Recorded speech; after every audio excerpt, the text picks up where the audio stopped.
സല്ലല്ലാഹു അലൈഹി വസല്ലമിന് ഈ ജൂതന്റെ സിഹിർ മുഖേനയും പ്രവാചകന് ചില അസ്വസ്ഥതകളൊക്കെ ഉണ്ടായിരുന്നു. മറ്റുള്ളവർ നമുക്കെതിരെ സിഹിർ ചെയ്താൽ സിഹിർ നമുക്ക് ബാധിക്കും. ഏത് ആൾക്കും സിഹിർ ബാധിക്കാം അള്ളാഹുവിന്റെ കാവലില്ലെങ്കിൽ.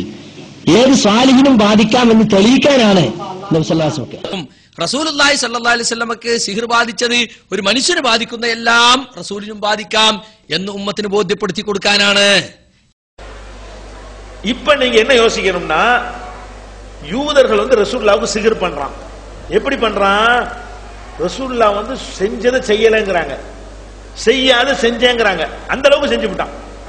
அது மாத்திரம் இல்ல, மனைவி மார்ட்ட குடும்பம் நடத்தி விட்டு நடத்தலன்றுவாங்களாம், நடத்தாம இருந்து நடத்தினேன்னு சொல்லிடுவாங்களாம். தாம்பத்தியத்துல ஈடுபட்டு விட்டு ஈடுபடலை என்று சொல்வார்கள், ஈடுபடாம இருந்துட்டு ஈடுபட்டேன்னு சொல்லுவாங்க.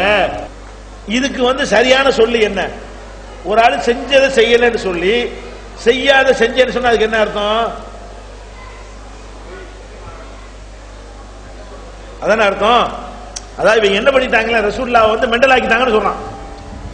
சிஹர் நம்புற ஆள் கேக்குறேன், நீங்க எதை நம்ப சொல்றீங்க? அல்லாஹ்வுடைய ரசூலை மெண்டல் ஆக்கிட்டான்னு சொல்லி ஆக்கிட முடியுமா? அல்லாஹ் என்ன சொல்றான்? இன்னா நஹ்னு நஸல்னா ذிக்ர வ இன்னா லஹு லஹாஃபிலூன்.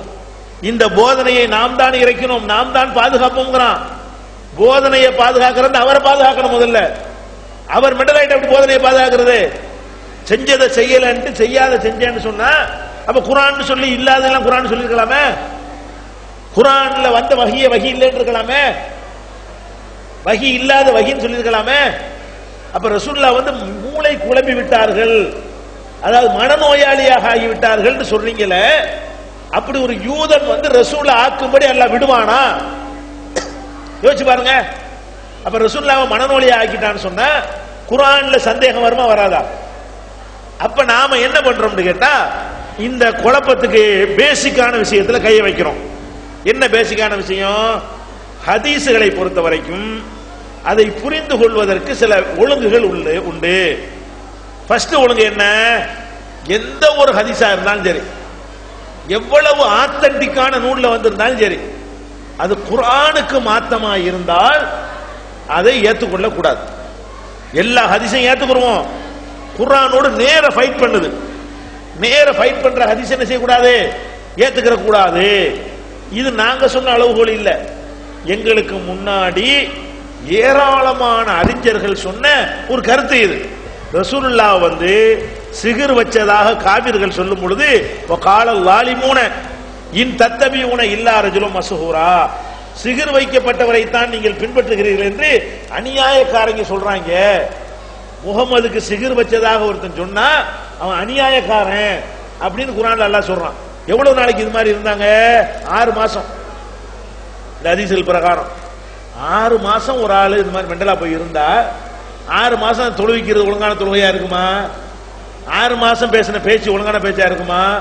6 மாசத்துல எத்தனை ஹதீஸ்கள் சொல்லிருப்பாங்களா? அதெல்லாம் என்ன கதிக்கு ஆகுறது? அப்ப இது விளங்காம, இதனுடைய சீரியஸ்னஸ் விளங்காம சொல்றாங்க. நம்ம ஒரு சவாலை கூட எல்லாத்தையும் சொல்றோம். என்ன சொல்றோம்? எனக்கு பண்ணுங்கப்பா. அடே முடியுங்கிறீங்களப்பா, முடியவே முடியாதுப்பா. நீ எனக்கு பண்ணு, நான் தானே எதிர்த்து போராடிக்கிட்டு இருக்கிறேன். உனக்கு என்ன வேணும்? காலடி மண்ணு வேணுமா? தர்றேன், எடுத்துட்டு போ. வேர்வை வேணுங்கிற சட்டை கட்டி தரவா? எடுத்துட்டு போ. உனக்கு என்ன வேணும்? மலையாளத்துல பெரிய மந்திரவாதி ரொம்ப இருக்கிறீங்களே, வாங்க எனக்கு செஞ்சு காட்டுறா. நான் சொல்றேன், வல்லாஹி அல்லாஹ் மேல ஆணையா உன்னால ஒரு துரும்ப கூட ஒண்ணு பண்ண முடியாது. ஒரு மனுஷனுக்கு அருவாளை எடுத்து வெட்ட முடியும், நீ அங்க அருவாளை வச்சுட்டு மந்திரத்துல உனக்கு வெட்ட இயலாது. நீ வெட்டலாம், என்ன செய்யலாம்? அருவாளை கொண்டு கழுத்துல வச்சு வேண்டாம் வெட்டலாம், தலை துண்டா போ. அது நடக்காது. வைத்த வலி வர வைக்கலாம், ஏதாவது விஷத்தை கலந்து கொடுத்து திங்க சொல்லி எனக்கு வைத்த வலி வர வைக்கலாம், நீ கையை கட்டிக்கிட்டு உனக்கு வைத்த வலி வந்துடும். இது நடக்காது. இது ரப்புக்கு மட்டும்தான் உள்ளது. அதாவது சில காரியங்களுங்க மனிதன் செய்வதற்கு ஒரு ஸ்டைல் இருக்கிறது, இறைவன் செய்வதற்கு ஒரு ஸ்டைல் இருக்கிறது. இறைவன் ஸ்டைல்ல மனுஷன் செஞ்சான்னு வந்தாலும் சிரிக்குது. இறைவன் ஸ்டைல் என்ன? இப்ப என்கிட்ட நீங்க உதவி கேட்கறீங்க, பணம் கேட்கறீங்க, நான் எப்படி உதவி செய்வேன்? எடுத்து நாங்க இப்படித்தானே செய்ய முடியும். நீங்க என்கிட்ட உதவி கேட்கறீங்க, நான் உங்கள்ட்ட உதவி கேட்கிறேன். எப்படி உதவி செய்வீங்க? ஒரு 1000 ரூபாய் இருக்குமான்னு கேட்கிறேன். இருக்குமே, தாங்க இப்படி கொடுக்குறீங்க.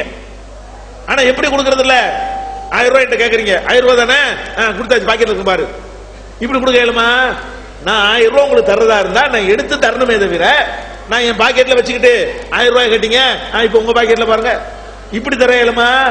இப்படி எனக்கு செய்ய இயலாது. அப்ப அல்லாஹ் தான் காரணங்கள் இல்லாம சாதனங்கள் இல்லாம ஆர்டர் போட்டு குணப்படுத்துறவன். இதை ஆராத செய்ய நான் கூட குன்னுண்டு ஆக்குற அவனுக்கு மட்டும் உள்ளது விளைக்கிறேன் ஆகுன்னு தான் சொல்லுவான்.